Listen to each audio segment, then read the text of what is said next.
네, 우리 하나님 말씀 출애굽기 20장 15절 한 절 같이 읽겠습니다. 출애굽기 20장 15절 한 절입니다. 도적질하지 말지니라.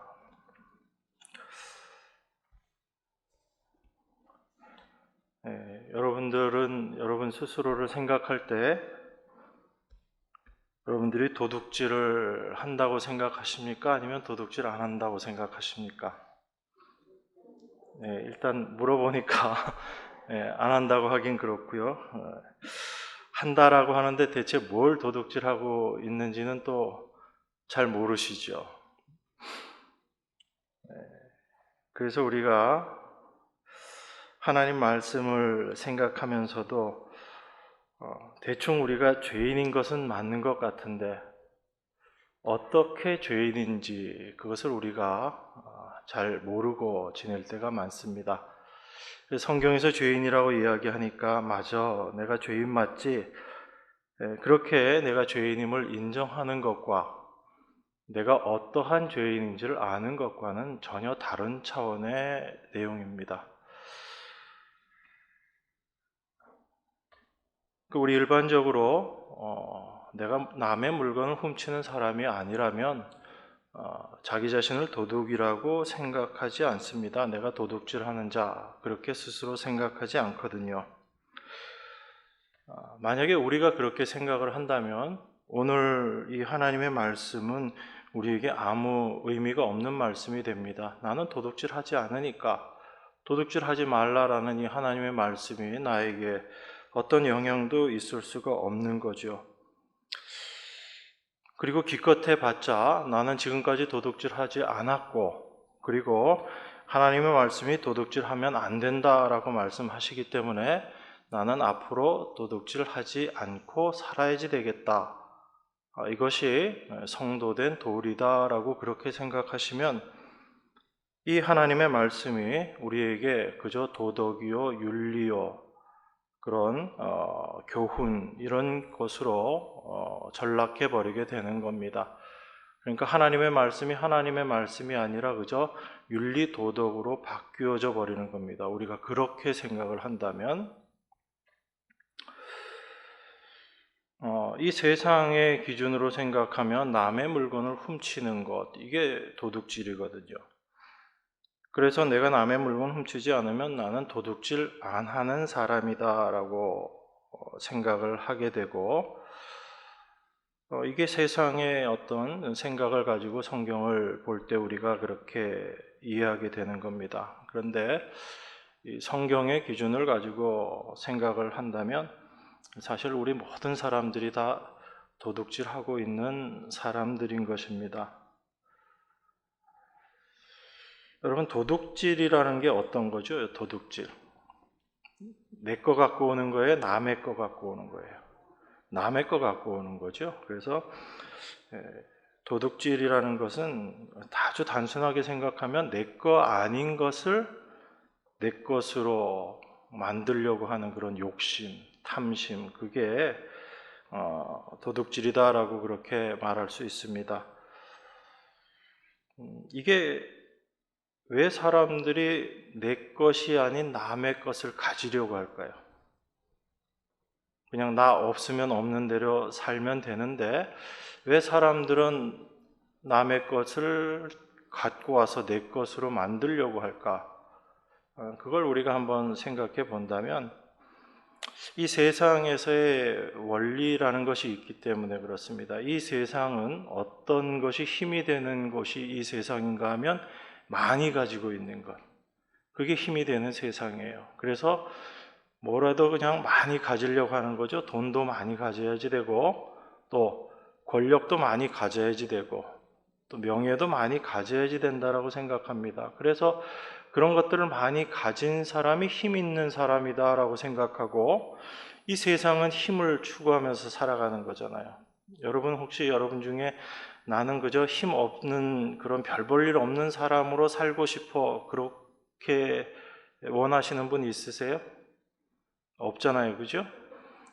어떤 방식으로든 난 좀 힘 있는 사람 되고 싶은 거예요. 우리가 표현은 다 어떻게 하더라도 우리 속에 있는 생각은 내가 힘 있고 능력 있는 사람 되어서 다른 사람들로부터 인정받는 그런 위치에 있고 싶다라는 게 우리 안에 있는 본성입니다.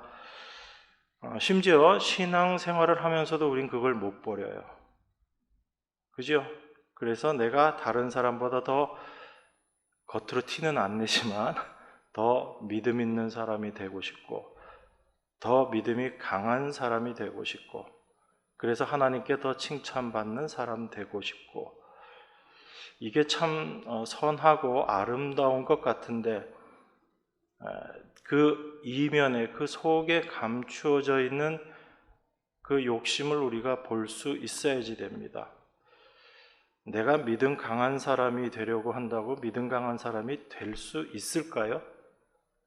그러니까 우리는 항상 무언가를 하려고 하는데 그렇게 하는 것이 과연 우리에게 가능한 일인 것인지 또 한 가지 더 생각해야지 될 것이 있습니다. 그게 뭐냐면 그렇게 하는 것이 과연 하나님께 영광이 되는 것인지에 대해서 우리가 생각해 봐야지 됩니다.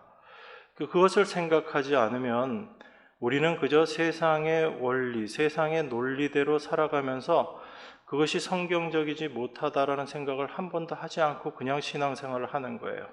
그러니까 세상 생각에 그대로 잡혀서 살아가면서도 그게 세상 생각이다라는 것을 깨닫지 못하고 느끼지 못하고 그렇게 살아가는 겁니다. 그래서 이 세상이 힘을 추구하고 살아가는 것처럼 우리도 열심히 힘을 추구하고 살아가면서 그게 성경적이지 않다라는 것을 생각하지 않고 그렇게 살아가는 거죠.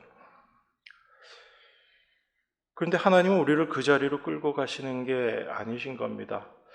하나님께서 이스라엘 백성들을 애굽에서 건져내시고 이 십계명을 주셨거든요. 그러면 애굽이라는 곳이 어떤 곳입니까? 애굽이 세상이잖아요. 그죠?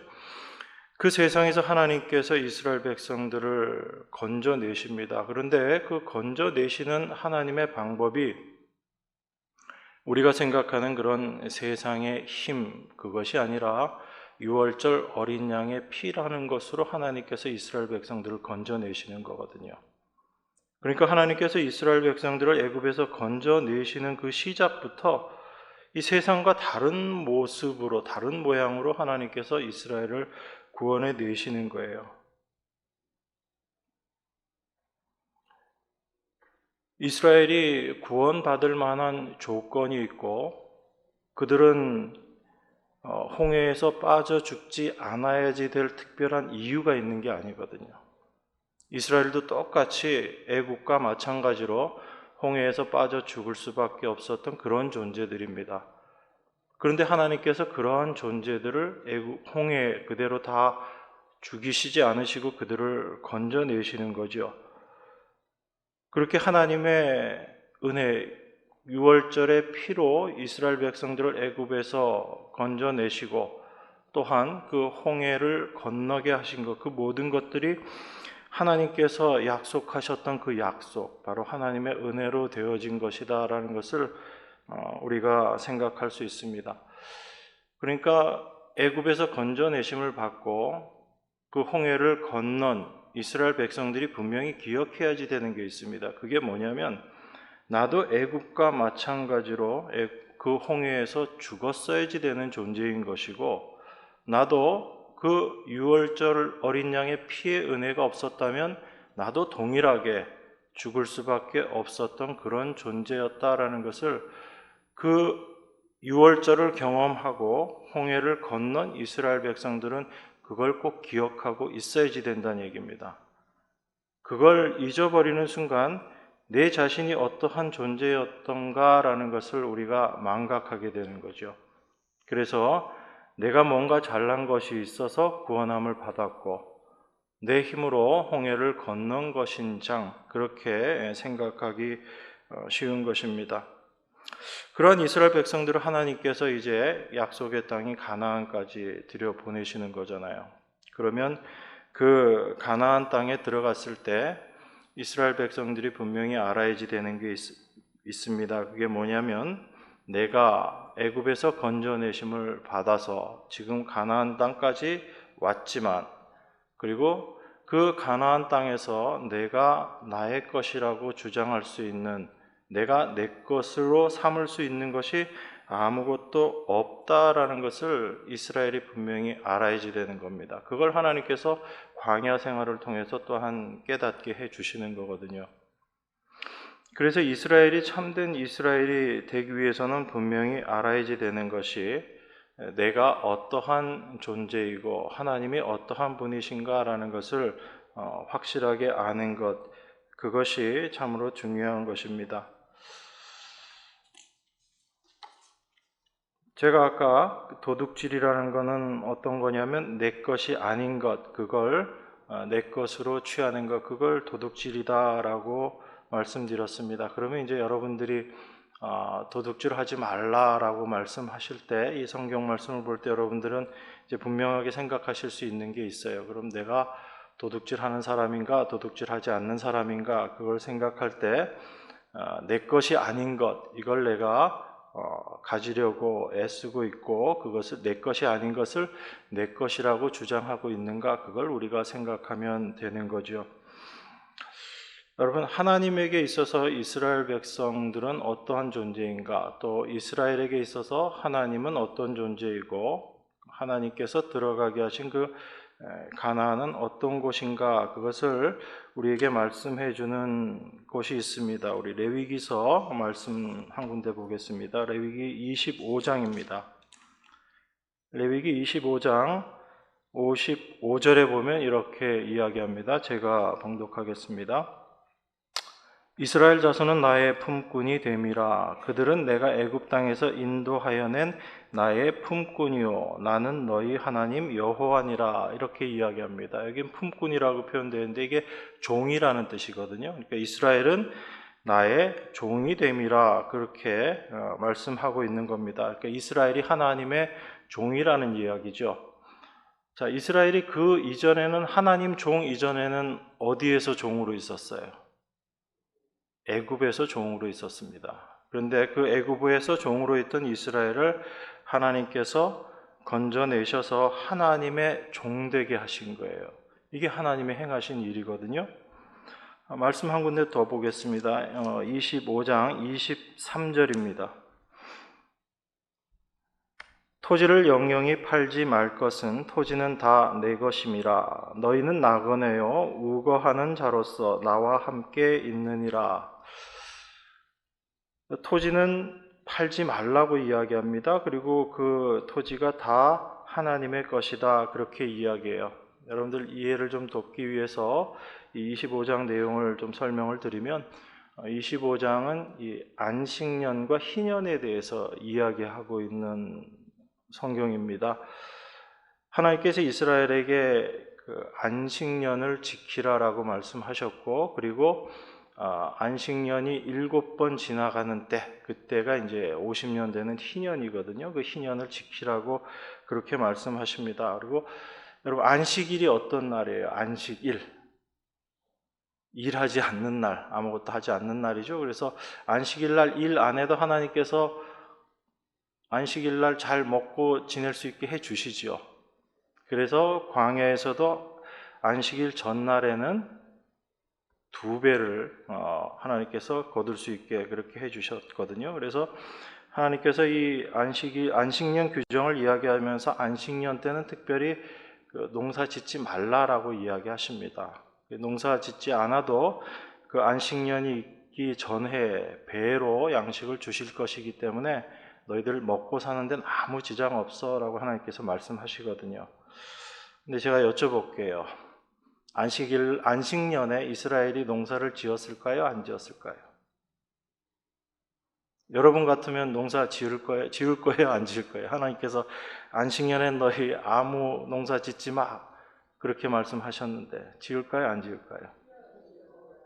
얘기가 막 섞여서 들어오는데 이스라엘이 안식년을 도무지 안 지켰어요. 그래서 하나님께서 나중에 이스라엘을 그 바벨론의 포로로 다 보내시고 나서 이스라엘을 70년 동안 황무지로 그냥 그대로 내버려 두십니다.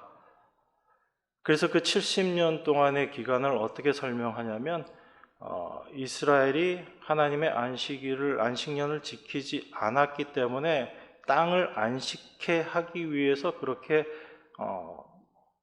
이대로 놔둔다. 그러니까 황폐하게 되었다라고 우리의 기준으로는 황폐하게 된 거지만 땅 기준으로는 어떻게 하는 거예요? 그 기간 동안이 땅이 쉬는 기간인 거죠. 네, 거기에 대한 어떤 또 깊은 의미들이 있지만 오늘 여러분들하고 나누기 위해서는 좀 그것보다 이스라엘이 어떤 의미의 존재인가를 여러분들이 좀 아셔야지 됩니다. 하나님께서 안식년을 이야기하시고 희년을 이야기하시고 그리고 토지도 영영이 팔지 말라라고 이야기하십니다. 그 토지의 소유가 다 하나님 것이기 때문에 그래요. 자, 그러면 또 여쭤볼게요. 이스라엘 백성들이 이 말씀을 지켜서 토지를 팔고 사고 하는 그런 일들 했을까요? 안 했을까요? 네. 하나님 말씀대로 하게 되면 토지를 사고 파는 것 그런 모양의 것이 있을 수 있어요. 그래서 원래는 토지가 다 하나님 거기 때문에 이스라엘이 땅을 판다라는 얘기는 땅 자체를 파는 게 아니라 땅을 경작하는 경작권을 파는 거예요. 그래서 희년이 되면 원래 소유주한테로 땅이 다 돌아가는 겁니다. 그게 이제 법으로 정해놓은 거거든요. 그렇게 할 수 있는 이유가 뭐냐면 땅의 원래 소유는 다 하나님 거고 그 땅을 하나님께서 이스라엘 백성들에게 분배해주고 이스라엘 백성들 그 땅을 경작해서 거기에 있는 소출을 먹고 사는 거거든요. 그런데 여러 가지 형편 때문에 땅을 팔게 될 때 그건 땅의 소유주는 따로 있기 때문에 경작권만 파는 겁니다. 그래서 나중에 누구에게 땅이 갔든지 50년, 희년이 되면 그 땅이 원래 소유자에게로 다 하나님께서 원래 분배해줬던 사람들에게 돌아가야지 돼요. 근데 그렇게 됐을까요? 안 됐을까요? 안 됐거든요. 그래서 이스라엘에도 빈익빈 부익부 상태가 되어버린 겁니다. 그러니까 이게 사람들의 모습이거든요. 그러니까 지금 이스라엘 백성들이 어떤 모습으로 그 하나님의 약속의 땅에서 살고 있었냐면 하나님 건데 다 하나님 건데 그걸 누구 거로 생각하고 살고 있었던 거예요. 그거 내가 지금 가지고 있으니까 내 거라는 겁니다. 이거 하나님께서 나한테 나눠준 땅이야. 그러니까 내 거야. 이렇게 생각한 거죠. 하나님은 어떻게 주셨다고요? 땅을 너한테 주는데 이건 너가 경작해서 여기서 나오는 소출로 너 먹고 살아. 그렇게 주신 거라고요. 그런데 사람들은 그렇게 생각 안 하는 거죠. 이게 지금 이스라엘 백성들이 하나님의 것을 도둑질하고 있는 모습인 거예요. 그럼 여러분들은 어떻게 사셔요? 여러분들은 여러분 가지고 있는 거 다 내 거다라고 생각하고 사시잖아요. 그죠? 그러니까 헌금할 때마다 아깝잖아. 조금 헌금할 때는 별로 모릅니다. 내 안에 그런 마음이 있는지 없는지. 그런데 왕창 헌금해야 될 상황이 생기면 딱 드러나요. 아, 내가 아까워하고 있었구나 하는 걸 알게 됩니다. 그러니까 어떤 상황에 닥쳐보지 않으면 내 안에 있는 것들이 안 드러나는 거예요. 안 드러나니까 나는 그러한 것이 없고 나는 그런 사람이 아니다라고 생각할 뿐이지 우리는 늘 자기 자신에게 속고 있는 사람이거든요. 하나님은 단순히 그 이스라엘 백성들이 사는 그 땅 그것만 하나님 것이다라고 그렇게 이야기하지 않습니다. 이사야 43장 1절에서 3절까지 제가 봉독하겠습니다. 야곱아 너를 창조하신 여호와께서 이제 말씀하시느니라. 이스라엘아 너를 조성하신 자가 이제 말씀하시느니라. 너는 두려워 말라. 내가 너를 구속하였고 내가 너를 지명하여 불렀나니 너는 내 것이라. 내가 물 가운데로 지날 때 내가 함께할 것이라. 강을 건널 때 물이 너를 침몰치 못할 것이며 내가 불 가운데로 행할 때 타지도 아니할 것이요 불꽃이 너를 사르지도 못하리니 대저 나는 여호와 내 하나님이요 이스라엘의 거룩한 자요 내 구원자임이라. 내가 애굽을 너의 속량물로 구스와 스바를 너의 대신으로 주었노라.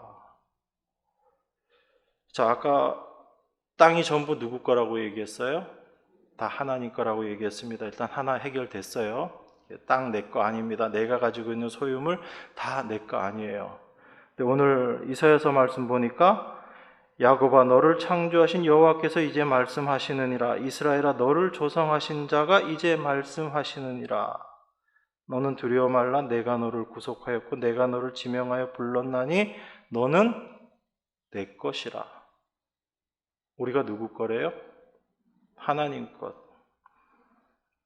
그러니까 이것도 사람이 자기에게 유익하게만 해석하는 거죠. 내가 하나님 거니까 하나님 건 다 내 거. 이렇게 생각하는 거죠. 물론 하나님께서 우리에게 모든 것들을 다 허락하셨습니다. 당신의 아들조차도 우리에게 주신 분이 우리에게 허락지 않으신 것이 무엇이 있겠어요? 그런데 중요한 것은 우리가 주객이 전도되어 버리는 겁니다. 내가 어떤 존재인지를 알고 그러한 나에게 하나님이 어떤 분이신지를 아는 것이 정말로 중요한데 우리는 내가 주인이 되고 내가 중심이 되어서 모든 것들을 나의 유익한 것으로 해석을 해버리는 거예요. 땅도 내 소유가 아닙니다. 그런데 더 중요한 것이 있습니다. 나라는 존재 자체도 이게 내 소유가 아니라는 거예요. 우리는 전부 어떻게 살고 있어요?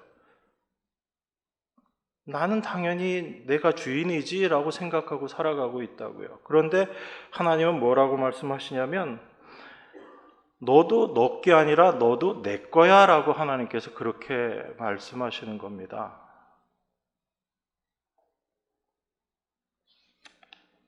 이 말을 우리가 조금 더 깊이 있게 생각해 보면 이런 의미가 되는 거예요. 내가 하나님의 소유다라는 것, 이스라엘이 하나님의 소유다라는 것, 이것은 내가 내 것이라고 주장할 수 있는 것은 아무것도 없다라는 이야기예요. 그죠? 맞죠? 아닌가요? 내가 하나님의 소유이기 때문에 내가 나의 소유자가 아니기 때문에 내가 가지고 있는 그 어떤 것들도 내 것이라고 주장할 수 있는 게 아무것도 없다라는 얘기예요. 이게 하나님께서 지금 우리에게 말씀하시는 거거든요. 왜냐하면 내 것으로 여겼던 그 어떤 것들도 내가 가지고 있는 그 모든 것들도 나의 주인이 나를 소유하신 분이 하나님이시기 때문에 내가 가지고 있는 그 모든 것들도 누구 것이 되는 거예요. 이게 하나님 거란 얘기거든요. 그게 성경이 지금 우리에게 이야기하고 있는 겁니다.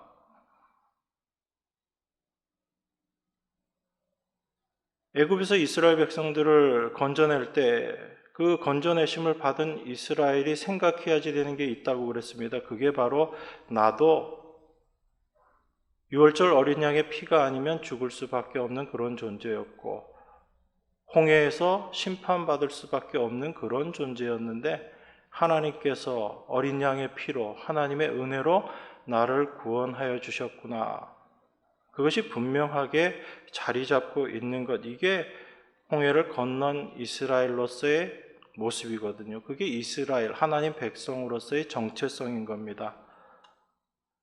그렇게 자기 자신이 죽음의 존재다라는 것을 올바르게 아는 자들, 그러한 나를 구원하여 주신 분이 하나님이시다라는 것을 아는 자들에게 있어서 이제 우리가 분명하게 확인할 수 있게 되는 것이 무엇인가 하면 그것을 아는 자들이 이제는 내가 하나님 것을 도둑질하면서 사는 자였구나라는 것을 깨닫게 된다라는 겁니다.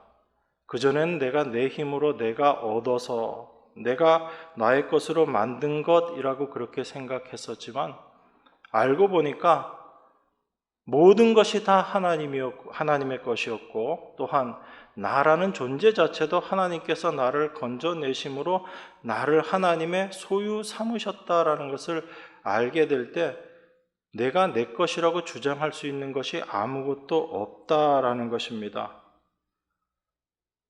그런데 우리는 여전히 이 땅을 살아가면서 지금보다 더 많은 것들 얻기 위해서 수고하고 애쓰고 심지어 하나님 이름 부르면서까지 주시옵소서 하고 있잖아요. 그죠? 그러니까 그게 바로 도둑질하라는 거예요. 도둑질하는 거. 거기에 푹 빠져 있는 사람들이 종교인들이고요. 열심을 내어서 뭔가를 더 얻어내야지 되겠다라고 생각하고 신앙생활 일하는 것을 하는 사람들. 그런데 그 끝이 심판이라는 것을 전혀 생각하지 못하는 거죠. 그래서 하나님은 우리가 어떤 존재인지를 깨닫게 하시는 겁니다. 그래서 하나님께서 일하신 그 하나님의 일하심이 무엇인지를 우리로 하여금 알게 하는 거예요. 제가 하나만 좀 더 여쭤볼게요. 여러분, 도둑질하지 않는 것, 이게 하나님께 영광 돌려드리는 것일까요? 하나님 백성이고 성도면 도둑질하지 않는 걸로 하나님께 영광 올려드려야지 되는 거지, 그렇게 생각하기 쉽습니다. 그 도둑질하면 죄 짓는 거고 그게 하나님의 영광에 누가 되는 건가요? 물론 객관적으로 생각하면 도둑질하는 거 죄 짓는 거고 하나님 백성이 죄 지으면 그게 하나님의 영광에 누가 되는 게 맞죠. 그런데 우리가 조금 더 생각을 해보면 정말 하나님께 영광이 되는 것은 뭐냐면요, 하나님께서 행하신 일을 우리가 올바로 아는 것, 그게 하나님께 영광이 되는 거예요. 다시 말씀드리면 하나님이 행하신 일, 예수 그리스도를 통해서 이루어 놓으신 그 일, 바로 십자가를 우리가 올바로 깨닫는 것, 그게 하나님께 영광이 되는 거예요. 아버지가 우리를 위해서 해놓으신 그 일을 알지 못하고 그저 피상적으로 지켜나가는 것, 그게 영광 되는 게 아니라고요. 청개구리가 평생토록 엄마 말 안 듣고 있다가 엄마 죽으면서 개울가에 묻어줘 그랬더니 개울가에 묻어주는 그게 엄마의 말을 잘 듣는 개구리가 되는 게 아니라고요. 하나님은 우리에게 하나님께서 행하신 일이 무엇인지를 올바로 알기를 원하시는 거예요. 그래서 구원받은 당신의 백성들 안에서 그 일들을 계속 깨닫게 하시는 겁니다. 우리가 하나님의 은혜로 구원을 받았지만 그 하나님의 은혜가 무엇인지를 우리가 잘 몰라요.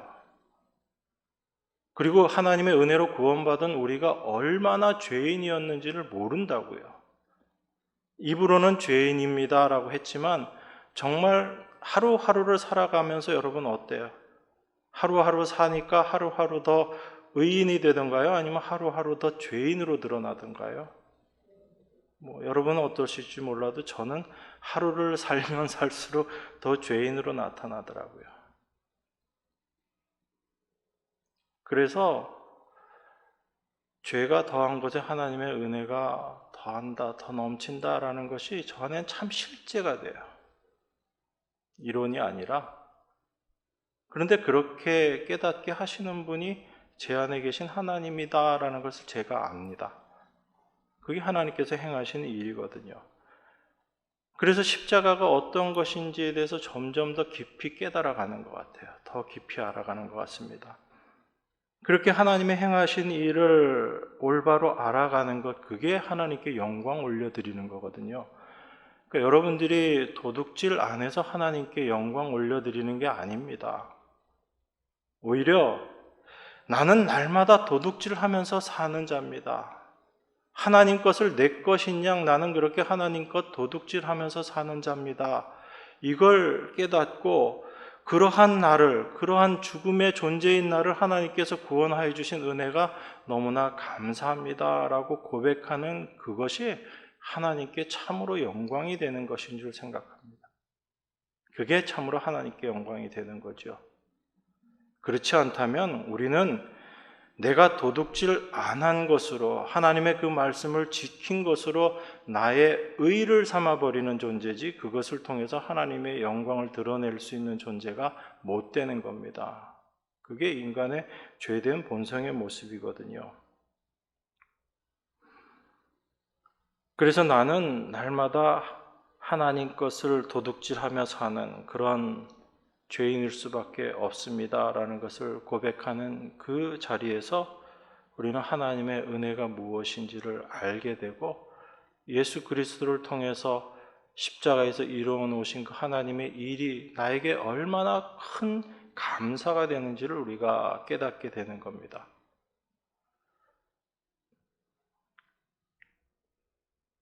제가 도둑질하지 않는 것 하나님께 영광 돌리는 거 아닙니다. 그렇게 말씀드렸어요. 제가 그렇게 말씀드리는 이유는 딱 한 가지입니다. 왜 그러냐면 하나님의 영광은 예수 그리스도의 십자가로 이미 완성되었기 때문에 그래요. 예수님께서 십자가로 완성하신 그곳에 우리가 뭔가를 더 할 게 있어요, 없어요? 아무것도 없습니다.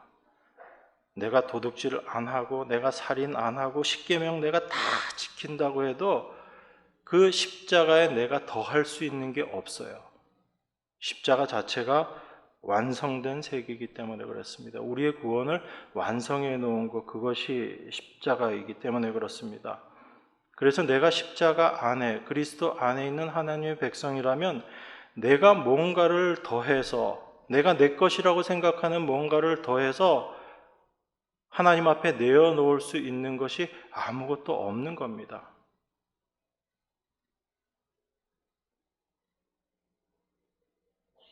그런데 하나님의 은혜가 무엇인지를 알지 못하고 십자가의 세계가 어떤 것인지를 알지 못하면 우리는 그 십자가 안에서 내가 뭔가를 자꾸 해야지 된다라고 생각하고 내가 뭔가를 만들어내야지 된다고 생각하고 내가 한 어떤 것을 가지고 하나님께 영광이 되어야지 된다라고 그렇게 생각합니다. 그런데 그 십자가에서 완성된 것을 우리가 올바로 알고 그 모든 일을 이루어내신 하나님의 은혜를 아는 것이 하나님께 영광 돌리는 거예요. 여러분 누가복음 18장에 보면 그 부자 청년, 우리가 일반적으로 부자 청년이라고 이야기하는 그 이야기가 있습니다. 제가 누가복음 18장 좀 말씀 읽겠습니다. 18장 18절부터 제가 봉독하겠습니다. 어떤 관원이 물어 가로되 선한 선생님이여 내가 무엇을 하여야 영생을 얻으리이까? 예수께서 이르시되 내가 어찌하여 나를 선하다 일컫느냐? 하나님 한 분 외에는 선한 이가 없느니라. 내가 계명을 안 하니 간음하지 말라, 살인하지 말라, 도적질하지 말라, 거짓 증거하지 말라, 내 부모를 공경하라 하였느니라. 여짜오되 이것은 내가 어려서부터 다 지켰나이다. 예수께서 이 말을 들으시고 이르시되 내가 오히려 한 가지 부족한 것이 있으니 내게 있는 것을 다 팔아 가난한 자들을 나눠주라. 그리하면 하늘에서 보화가 내게 있으리라. 그리고 와서 나를 쫓으라 하시니 그 사람이 큰 부자인 고로 이 말씀을 듣고 심히 근심하더라. 이렇게 이야기합니다. 이 부자 청년이 예수님을 찾아와서 첫 번째 물어보는 질문이 그거죠. 선생님이여 내가 무엇을 하여야 영생을 얻겠습니까? 그렇게 물어봅니다. 그러니까 이 사람의 생각은 어떤 생각이 먼저 있는 거죠? 영생을 얻기 위해서는 내가 뭔가를 해야지 된다라고 생각을 하는 겁니다. 그래서 내가 뭐 하면 영생 얻을 수 있습니까? 그렇게 물어보거든요. 그랬더니 예수님께서 대답하시죠. 너 왜 나한테 나를 선하다고 묻느냐? 선하신 분은 하나님 한 분밖에 없다. 이미 답을 주시는 거죠. 그러시면서 너 계명 다 알지 않니? 그러니까 거기 계명에 보면 간음하지 말아라, 뭐 살인하지 말아라, 도적질하지 마라 이런 계명들 다 있으니까 그런 거 너가 잘 알지 않느냐라고 그렇게 예수님께서 대답하십니다. 그러니까 안다는 얘기는 그거 너가 잘 지키고 있느냐 이제 그런 의미로 이 사람이 받아들이는 거죠. 그랬더니 이 사람이 이것은 내가 어려서부터 다 지켰습니다라고 그렇게 이야기합니다. 그러니까 율법 거기 나와 있는 거 내가 다 지켰다라는 거죠. 그랬더니 예수님께서 그런데 너 한 가지 부족한 거 있어. 그 부족한 게 너 갖고 있는 거 너 다 팔아서 너 지금 율법 다 지켰다고 이야기하니까 한 가지 내가 너한테 더 이야기하겠는데 너 갖고 있는 거 다 팔아서 그거 가난한 자들한테 나눠줘. 그리고 나서 하늘의 보화를 너가 얻게 될 건데 그리고 나서 나를 쫓아. 그렇게 이야기합니다. 그랬더니 이 부자 청년이 가진 게 없으면 괜찮을 텐데, 그죠? 가진 게 참 많아요. 가진 게 많다 보니까 그거 다 나눠주고 가난한 자들에게 나눠주고 예수님 쫓으려니까 근심이 되는 거죠. 예수님께서 지금 이 부자 청년에게 그 사람이 가지고 있는 재물 다 팔고 그리고 예수님 쫓으라는 그 얘기인가요? 만약에 그렇다면 우리는 사람으로서도 구원받을 수 있어요. 이런 말씀 계명들 어쨌든 열심히 지키고 내가 가지고 있는 재물까지 다 팔면 그러면 우리가 영생을 얻고 예수님을 따르는 자가 될 수 있습니다. 근데 예수님이 말씀하신 그 말씀의 의미는 그거 아니잖아요. 내가 대체 뭘 하면 영생 얻을 수 있습니까? 라고 질문하는 그 사람의 질문부터가 잘못된 거죠. 우리가 무엇을 행해서 영생을 얻을 수 있을 것이다 라고 생각하는 그것.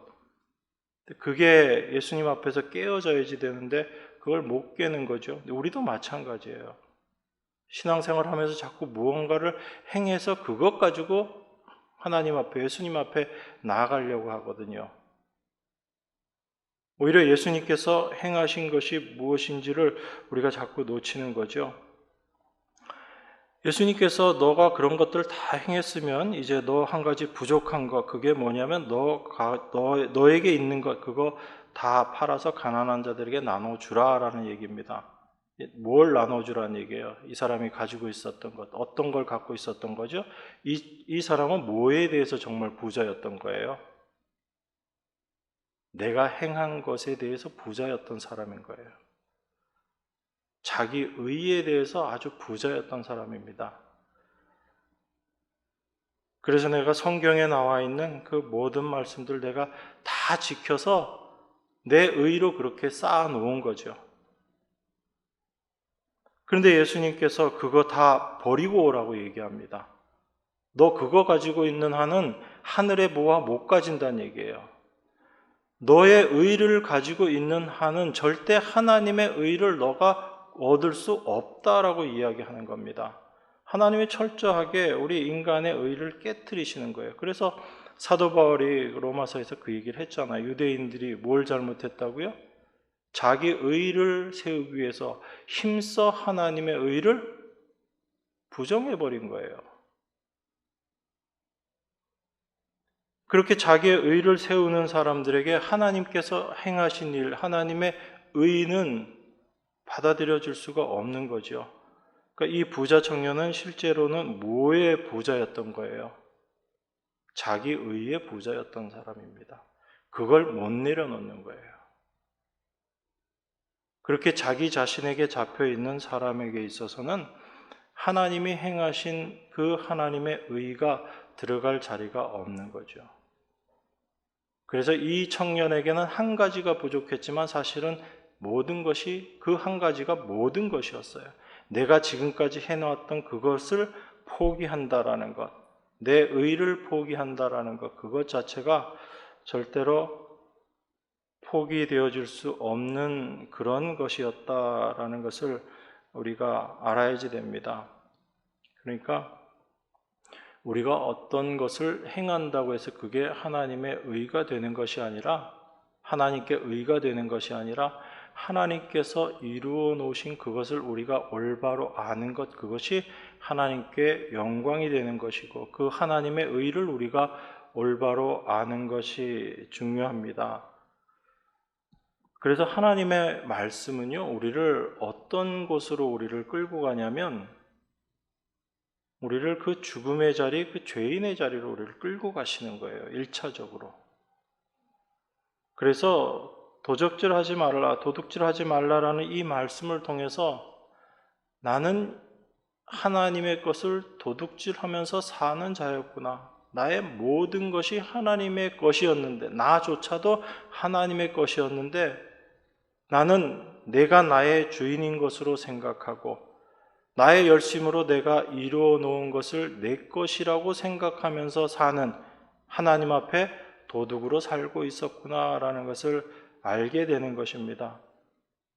그래서 이 하나님의 말씀을 내가 지키지 못하는 자였구나라는 것이 밝히 드러나게 되는 거죠. 그래서 하나님께서 이 십계명을 주신 것은 우리로 하여금 그 십계명을 지키라, 우리가 무엇 행위를 통해서 그 십계명의 말씀들을 지켜내라라고 말씀하시는 것이 아니라 그 십계명의 말씀들을 통해서 나는 그 말씀 앞에 죽음의 존재로 드러날 수밖에 없는 그러한 죄인이구나라는 것을 깨닫게 하시고, 그러한 우리를 구원하여 주신 하나님의 그 은혜를 올바로 알고 감사하는 자로 우리를 세우시기 위한 하나님의 일하심이다라는 것입니다. 그 위치에서 내 모습이 어떠한지, 하나님의 은혜가 무엇인지를 올바로 깨닫게 되는 겁니다. 그게 하나님께서 우리에게 계명을, 말씀을 주신 그 이유인 것이고, 우리의 날마다의 삶 가운데서 하나님은 그 자리로 끌고 가시는 거죠. 그 은혜의 자리로 우리를 끌고 가셔서 날마다 우리 안에서 일하시는 그 하나님의 일하심을 고백하게 하시는 것이고, 그 하나님의 은혜 앞에 감사하는 자로 살아가게 하시는 것입니다. 여러분, 십자가의 세계가 무엇인지를 늘 좀 생각하세요. 십자가는 완성된 세계입니다. 예수님께서, 하나님이신 예수님께서 당신의 피로 완성해 놓으신 세계가 십자가의 세계예요. 하나님의 백성들은 그 십자가의 세계 안에, 그리스도 안에 있는 자들인 것입니다. 그래서 우리의 행함이 아닌 하나님께서 이루어 놓으신 일을 올바로 알고 그것을 감사함으로, 그리고 그것이 참된 우리에게 기쁨이 되는 것을 알고 살아가는 자들이 하나님의 백성임을 생각하시고, 날마다 그 십자가의 자리로 우리를 인도하시는 그 하나님의 일하심에 여러분 감사하시기 바랍니다.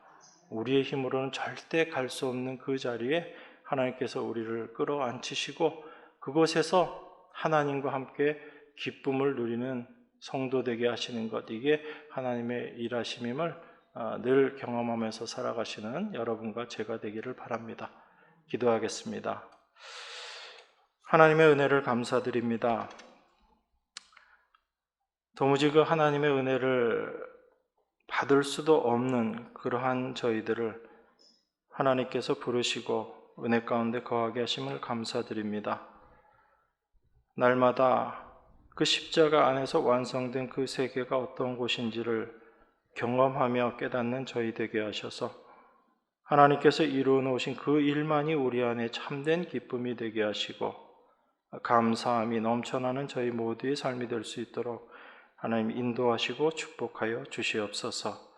그래서 우리의 평생의 삶에 예수 그리스도만 자랑하며 십자가만 자랑하는 참된 하나님의 백성으로 살아갈 수 있도록 인도하시고 축복하여 주시옵소서. 우리를 죄와 사망에서 구원하여 주신 예수 그리스도 이름으로 기도드리옵나이다. 아멘.